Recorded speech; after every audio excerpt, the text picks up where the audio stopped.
آفپشکا میوزیک و لیستوک یا کجالی رهبری گشت و گذر زاخو و هاتیه چکرم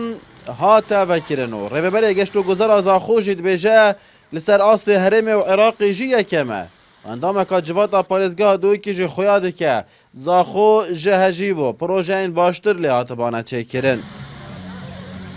حسب او بزانین کل بردستی من سر آست عراق یادشم بیجم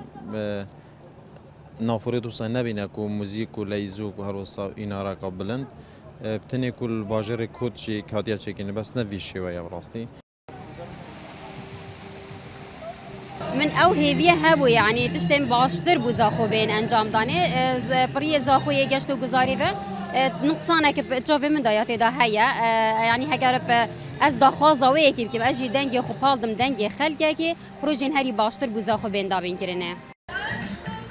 دنهادا شارانی زاخو چاودریا آفپشکی دکو جبوی چاودری و خدمتکرنی جی کافی اکتی ده هاتیه دانان لبشک والاتیان به وی اکی دلگرانن و دبیجن نکارن بخیزان و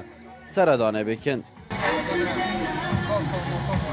اكيد دخوزيا نبسيا من احتمال يا خلق احتمال افد وجا خاصن اف بارك كو ناف مالا ده هاتيه وكرنه احتمال اف جنان الدوله برشي كو ازعاج خوجه ببينن قبيل نكن يبيا من او كو بيت راكرنه خزان نشن بين الفيدر كي بخا كو وقت خوب بولين بين استراحه خطي وبكيش اگر ما انه او کافیتریات دابن او کافیت دابن کو اگر رسمی خود پلان دا خود قرار مزبلدی دا ادگری بس دا مد بیجین هدف ما آرمان جامعه سرکی او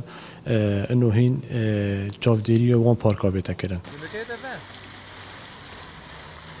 آفپشک دناوا پارکا 26 گلانه ده هاتیه چکرنو کجمه پروژه 26 گلانه جی 872 میلیون دینار بونو آوا آفپشک 12 متران بلند باو درجه ویجی 65 مترن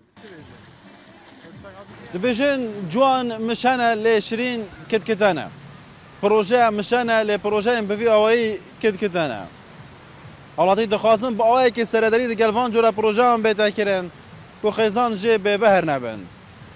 فاروق عمر این آرتی زخو